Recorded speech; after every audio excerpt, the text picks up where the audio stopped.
didn't realize I was the only one who could hear the screams coming from the neighbor's house. At first, I thought everyone else was just ignoring them, pretending not to notice. But the truth was far worse. By the time I realized I was the only one who could hear them, it was already too late.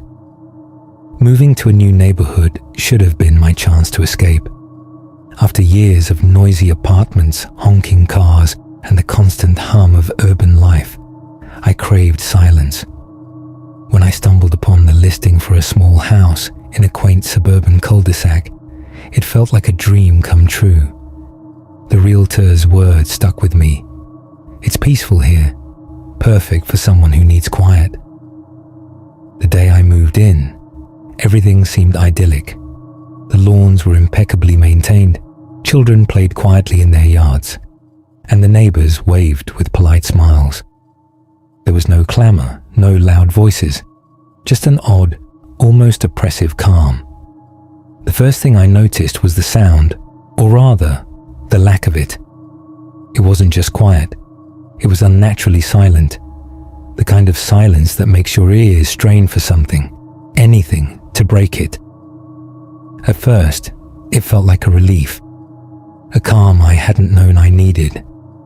But then, it became oppressive. It was as if the air itself had thickened, pressing down on me, making my heartbeat seem deafening. Even the wind felt muted, as though the entire world was holding its breath, waiting for something to happen. Even the birds seemed to avoid this place. At first, I welcomed it, but the silence soon began to feel like a weight pressing down on me.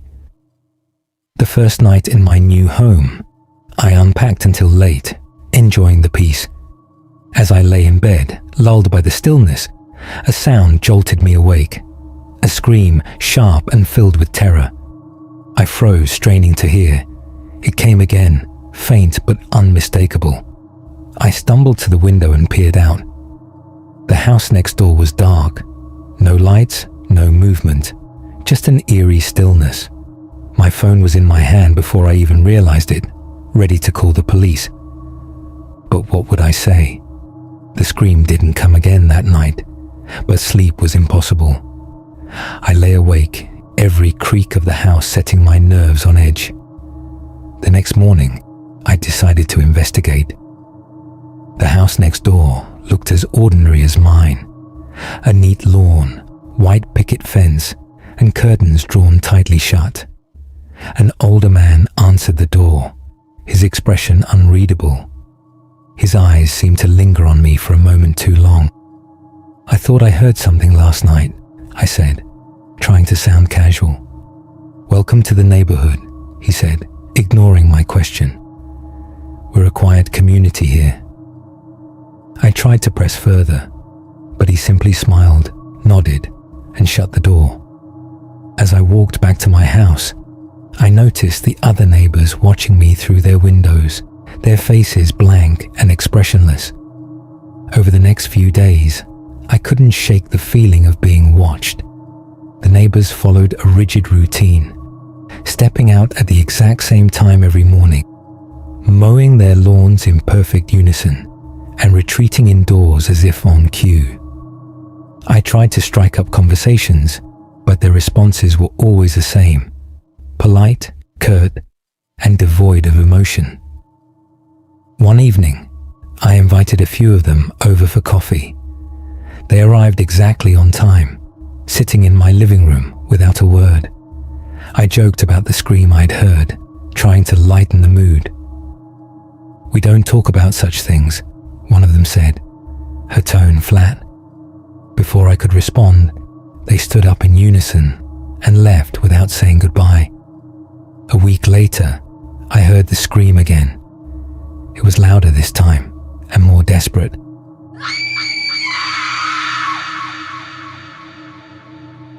I ran outside, scanning the street. The neighbors' houses were dark, but I felt eyes on me. Turning slowly, I saw them. Dozens of neighbors standing motionless in their yards. Their faces were pale, almost translucent in the moonlight. with eyes that seemed hollow, like black pits staring into nothingness.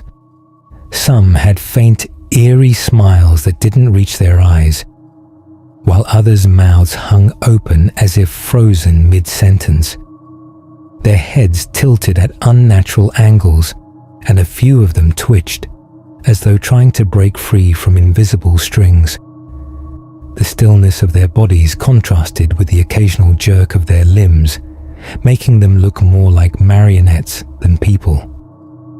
The sight made my skin crawl, and I felt an icy dread grip me as their unblinking gazes locked onto mine. "Did you hear that?" I called out, my voice trembling. They didn't respond. Instead, one by one, they raised a finger to their lips, a chilling gesture of silence. I began digging into the history of the neighborhood, desperate for answers. What I found was chilling. Decades ago, a religious sect had lived here, practicing rituals to preserve the silence. Their leader had vanished under mysterious circumstances, and the remaining members had dispersed, or so it seemed.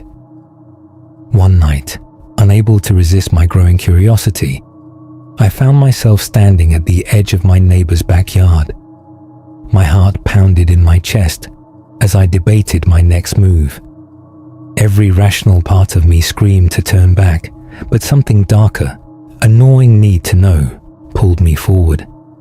I thought of the scream, of the unsettling way the neighbors moved in perfect unison, and of their hollow stares that seemed to pierce through me. My hands trembled as I unlatched the gate, each creak of the hinges sounding like a warning. I paused, my breath catching in my throat, wondering if I was making a terrible mistake. But the pull of my curiosity outweighed my fear, and I stepped into the shadowed yard, every nerve in my body screaming for me to run. Peering through a crack in the curtains, I saw something that made my blood run cold. A woman was tied to a chair, her mouth open in a scream I couldn't hear. Surrounding her were the neighbors, holding candles and chanting in unison. Suddenly, their heads snapped toward me, as if they'd sensed my presence. The next morning, I packed my bags, ready to leave, but my car wouldn't start. The neighbors stood in their yards, watching silently as I struggled. "You can't leave," one of them said, stepping closer.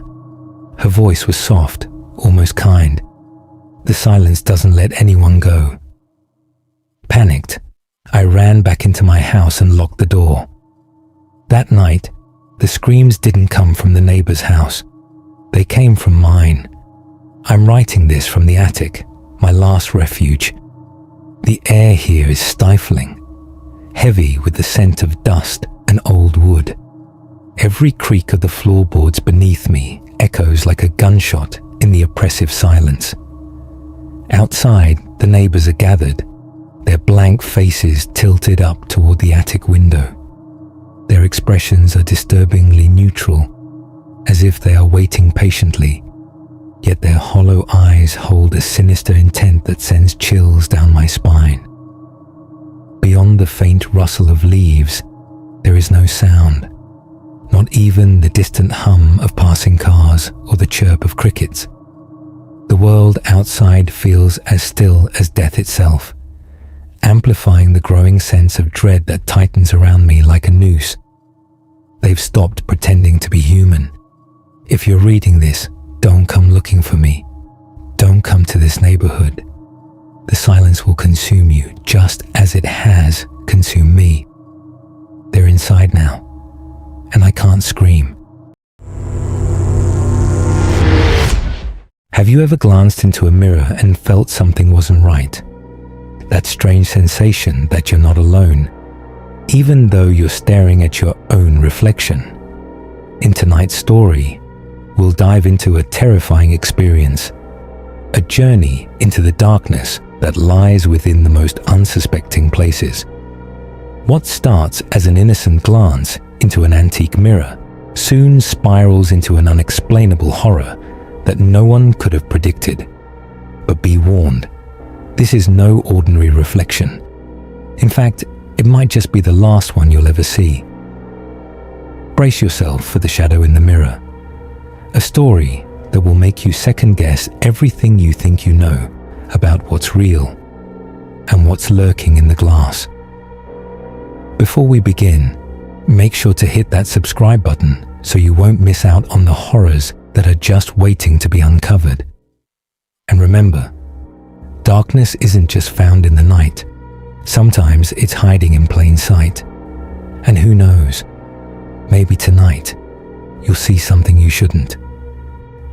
It was an ordinary evening when Sarah, a young woman in her early 20s, moved into a new apartment, a fresh start. No baggage, no haunting memories. Just an empty space ready to be filled with new hopes, dreams, and life. As she unpacked, Sarah came across an unusual item, a large, ornate mirror. It had belonged to her great aunt, a woman known for her eccentric taste and strange collection of antiques. The mirror wasn't anything out of the ordinary at first glance. Elegant gold trim, a beautiful glass surface, and a certain charm to it. But as Sarah placed it on the wall, she felt an odd sense of unease settle in her stomach, something she couldn't explain. At first, she dismissed it as a fleeting feeling. But when Sarah stood in front of the mirror to take a closer look, she could have sworn, just for a split second, she saw something move, something in the corner of her reflection. It was subtle, too subtle to be sure of anything. But the more she looked, the more she couldn't shake the feeling that something or someone was standing just out of view, watching her.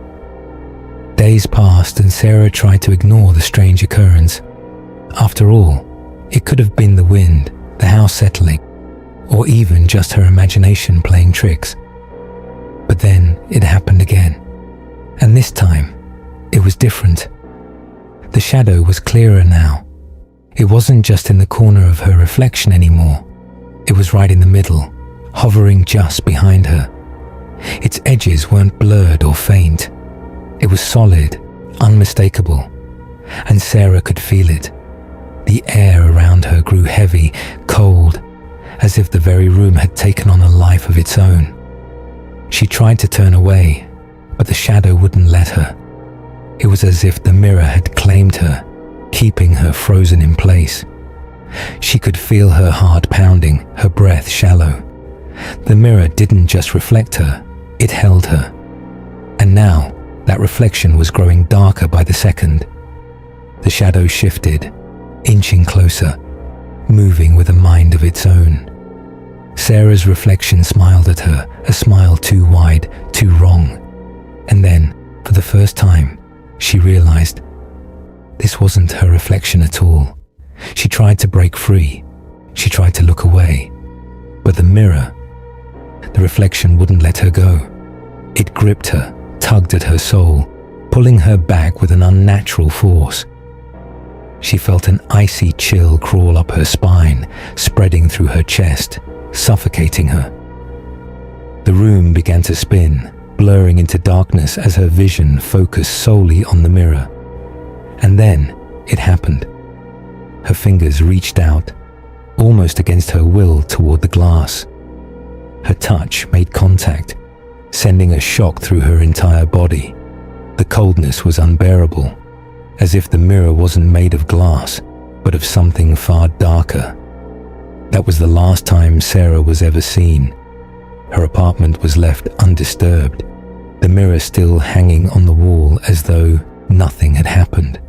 Her friends, her family, they searched everywhere, but Sarah was gone, and all they had to go on was that damn mirror. But as they examined it, something else became clear. The shadow was still there. Months passed. The apartment sat empty until a new tenant, Mark, moved in. He was an older man, a loner, and like Sarah, he couldn't help but notice the mirror. It intrigued him. The odd beauty, the antique charm. He was drawn to it, but not in the same way Sarah had been. Mark knew something was wrong. He could feel the mirror's presence before he even touched it. The air was heavy, and the shadow, always there waiting, had become more apparent, more alive with each passing day. But unlike Sarah, Mark wasn't afraid. He wasn't going to let the mirror control him. He had faced horrors before, and this was nothing he couldn't handle. He grabbed a hammer and smashed the glass, shattering it into 1,000 pieces. But when the dust settled, the shadow didn't disappear. No, it wasn't trapped in the glass at all. The shadow was inside him now. So the question remains, do you dare to look into your own reflection? Or will you be the next victim of the shadow in the mirror? Every step I take through these woods feels different. There's an ancient energy here, something old, forgotten, and yet somehow still very much alive. The trees stand like silent witnesses to time itself, their twisted branches reaching out, almost as if they want to tell me their stories. Every time I walk these paths, I feel like I'm reconnecting with something deep inside me. It's a strange feeling, but a comforting one. The cool breeze whispers secrets, and the crunch of dry leaves beneath my boots is the only sound that fills the air. It's peaceful, or at least, it was. As the sun began to dip lower, the woods grew quieter. I should have turned back. People always warn about staying too long in places like this, especially after dark. But I didn't listen. Something was pulling me deeper, urging me to keep going. And so, I walked, unaware of what waited ahead. I saw it before I even realized what I was seeing. At first, it was just a shadow, just a blur in the corner of my eye. But as I approached, the shape became clearer. And then, it hit me. The figure standing there, alone in the woods, was me. My exact height, my exact posture, even my clothes. My breath caught in my throat. I stopped in my tracks, staring in disbelief. How could this be? How could someone, no something, be standing there looking just like me? As it turned to face me, a wave of dread crashed over me. It wasn't just the face, it was the eyes. The eyes were wrong, empty, hollow, a lifeless void staring back at me. I don't know how to describe it, but in that moment, I knew something was terribly, impossibly wrong. Panic spread through me like wildfire. My instinct screamed at me to run, but my legs were frozen. Every rational part of my mind was telling me that this couldn't be real. It couldn't be happening. But as I turned, I saw it, the figure, moving with the exact same deliberate steps I was taking, mirroring my every move. It wasn't chasing me, it was just following, calmly. I couldn't escape it, no matter how fast I tried to go. It was always there, just behind me, always in perfect sync with my own movements. I ran. I ran like I'd never run before, pushing my body past its limits. But the faster I went, the closer it got. I could feel it.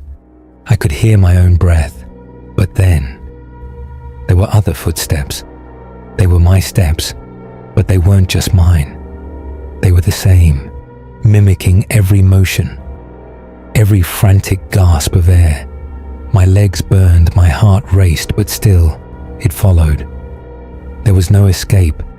No matter where I went, no matter how fast I ran, it stayed right there, just behind me. It wasn't chasing me with malice, but with an eerie calmness, like it was waiting for something. And every time I turned to look, it was there. Closer, always closer. I couldn't breathe. I couldn't speak. I should have kept running, but my feet were glued to the earth beneath me. It stood there, mere inches away, smiling. But it wasn't my smile.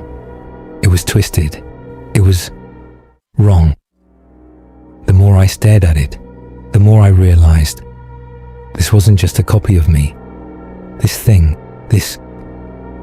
that had been following me wasn't just mimicking me.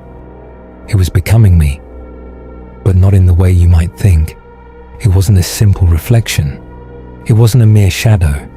It was something far darker.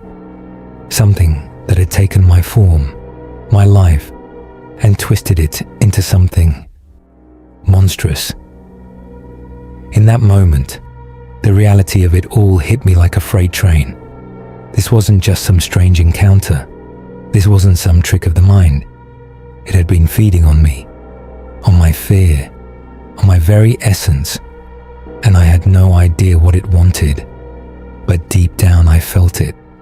It was coming for me, for my soul. I didn't know how much time had passed. My mind was a blur, my senses overstimulated, the forest feeling like an endless maze. But then, I saw it. A faint light in the distance. A beacon. Hope. I ran toward it with every ounce of energy I had left. My heart was hammering in my chest. My legs were shaking, but I couldn't stop. Not now. I had to get out of there. When I finally broke through the trees and into the clearing, I dared not look back. But when I did, the figure was gone. The woods were silent once more. Still, peaceful. But that peace felt wrong. Like something was watching me. Like I hadn't truly escaped. It knew I was here. It knew I had gotten away. And it would be waiting. I don't know what I encountered in those woods. Maybe I'll never know. Maybe I don't want to. But I do know this. Whatever it wasn't just a doppelganger. It wasn't just a trick of the mind. It was something else entirely. And now, every time I close my eyes, I feel it. Watching. Waiting. So if you ever find yourself out in the woods, wandering alone in the dark, ask yourself, what would you do if you came face to face with yourself? Would you run, or would you stay?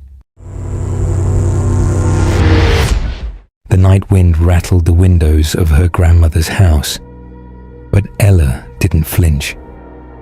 She'd been in the quiet little village for weeks now, and the silence had started to unnerve her. In the city, noise was a constant comfort. Here, the stillness felt alive, watching, waiting. Her grandmother, Agnes, shuffled into the room with a tray of tea. "You didn't go near the woods today, did you?" she asked, her voice sharp. Ella shook her head, though she'd thought about it. Every path in the village seemed to lead toward that dense, dark forest, a place that seemed almost magnetized. Agnes set the tea down and sighed. "The woods aren't safe. They whisper. If you hear them, if you let them in." Her voice trailed off, her face pale. "Just promise me you'll stay out." Ella bit back a retort. It was ridiculous, a superstition whispered by villagers too scared to leave their little corner of the world. Still, the way her grandmother's hands trembled as she gripped her teacup made Ella uneasy. But unease wasn't enough to smother her curiosity. That night, Ella couldn't sleep. The moonlight streamed through her window, and from her bed, she could just barely make out the edge of the forest beyond the fields. Something about it called to her, not in whispers, but in a tugging, insistent way she couldn't explain. By midnight, her curiosity outweighed her fear. Throwing on a jacket, she grabbed a flashlight and slipped out of the house. The cold air bit at her cheeks as she crept across the field toward the tree line. The forest was darker than she expected, the flashlight barely cutting through the heavy shadows. Every step she took seemed to echo, as though the trees themselves were listening. Then, faintly, she heard it, a soft whisper, like the rustling of leaves. "Ella si congelò." "Hello?" she called, her voice barely above a whisper. The sound didn't come from any one direction. It was everywhere, and yet nowhere. "Turn back." The voice was clear this time, soft but firm. Ella's heart hammered. "Who's there?" she demanded, but there was no answer, just the sound of the wind threading through the branches. And then she saw it, a path she hadn't noticed before, snaking deeper into the woods. Ella followed the path, her breath catching in her throat as the whispers grew louder. They overlapped, forming fragments of words she couldn't quite piece together. The path ended abruptly at a clearing. In the center stood a cabin, its roof sagging and its walls swallowed by creeping vines. A faint glow came from the windows, as though someone or something was inside. Ella hesitated at the threshold. Her flashlight flickered once, twice, then died. Now, the light inside the cabin was her only guide. The door creaked open as she pushed it, revealing a room that didn't match the exterior. Inside, everything was pristine. A table set with steaming tea, a vase of fresh flowers, and a roaring fire in the hearth.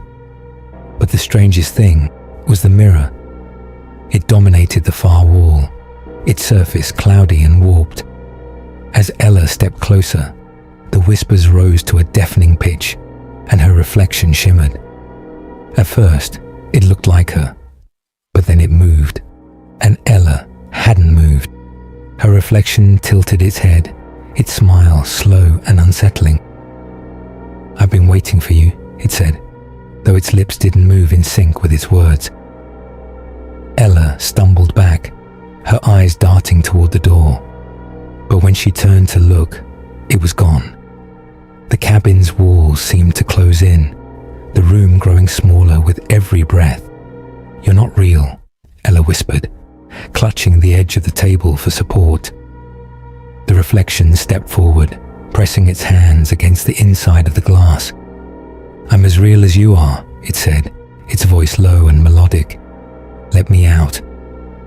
Ella shook her head, panic flooding her chest. "What are you?" The reflection's smile widened, stretching unnaturally across its face. "I'm your shadow," it said, "the part of you that belongs here." Before Ella could respond, the glass rippled like water. The reflection reached out, its fingers curling into the air. Shadows poured out of the mirror, swirling around the room like a living storm.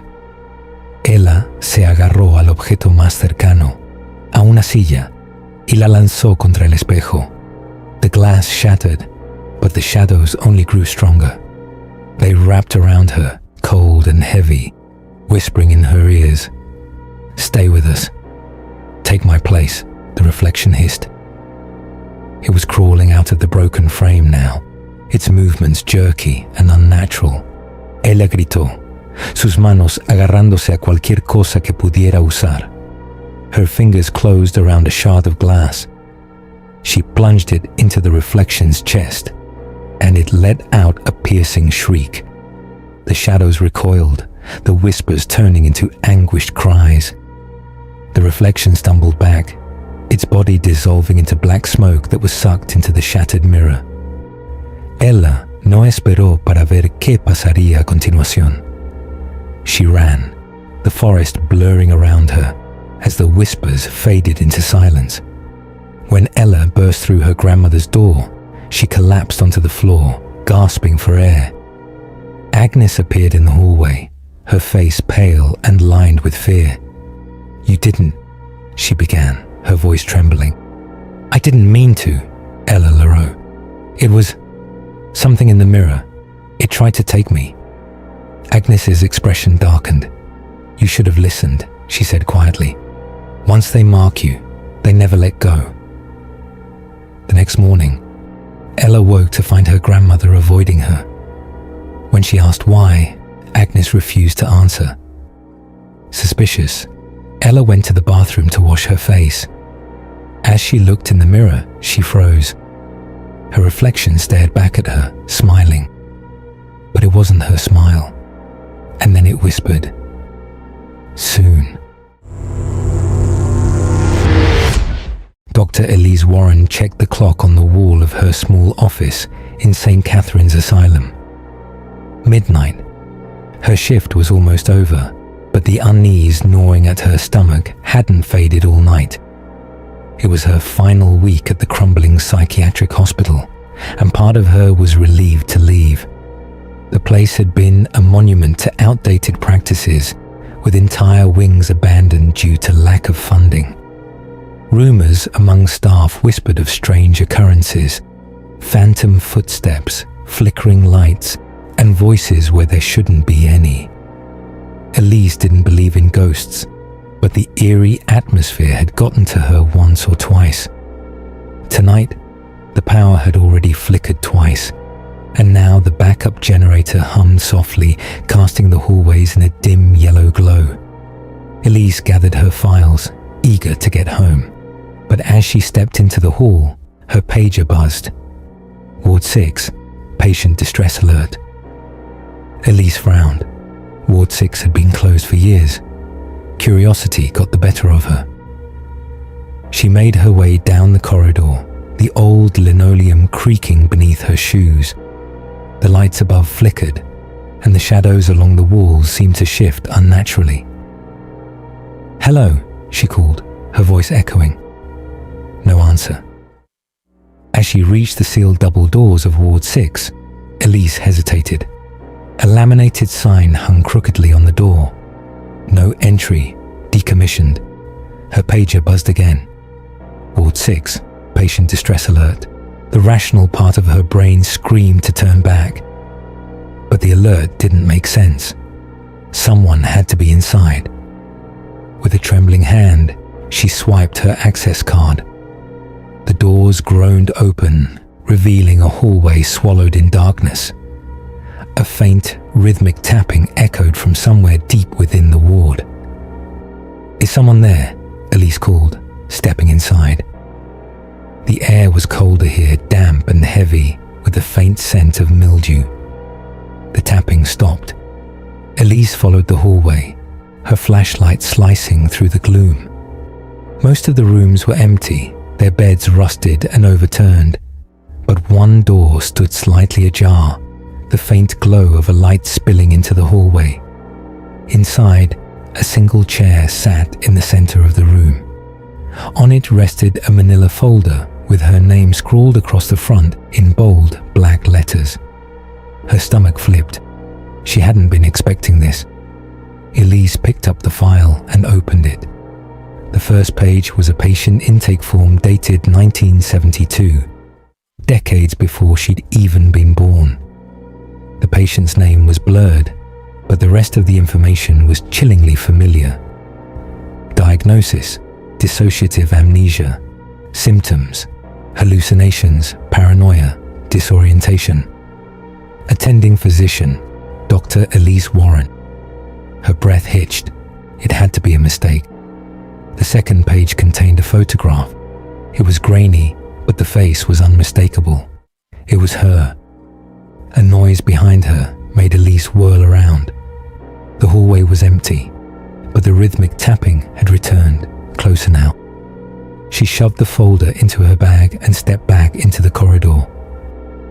"Hello," she said again, her voice trembling.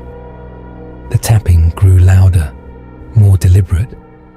It was coming from the far end of the hallway, where a single door stood closed. The nameplate beside it was scratched and worn, but Elise could just make out the words, "Patient 428." She pushed the door open. The room was small and bare, except for a bed bolted to the floor and a figure sitting on it. The figure's head was bowed, and its hair hung limp over its face. "Are you okay?" Elise asked, stepping closer. The figure raised its head. Elise gasped. It was her face staring back at her, but pale, gaunt, and twisted with a manic grin. "You're late," the doppelganger whispered. Its voice cracked and distorted.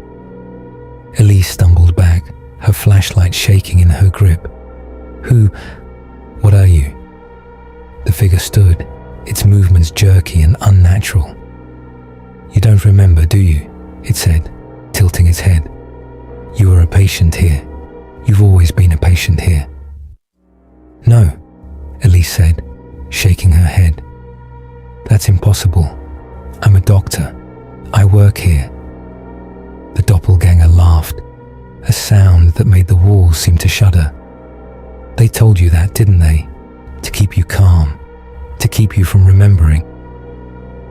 Elise's knees buckled as fragmented memories surged to the surface. A padded room, a straitjacket, screaming, her screaming. The figure stepped closer, its grin widening. You never left, Elise. You've been here the whole time. The walls around her began to shift, the peeling paint giving way to stark white padding. The flashlight flickered and died, plunging the room into darkness. When Elise opened her eyes, she was lying on a bed in a padded room. A nurse stood over her, clipboard in hand. She's lucid again, the nurse said, writing something down. Elise tried to sit up, but the restraints around her wrists and ankles held her in place. Where am I? She croaked. The nurse gave her a sad smile. St. Catherine's Asylum. You've been here for years, Dr. Warren. The name felt foreign, like it belonged to someone else. But I'm a doctor, she insisted. I work here. The nurse shook her head.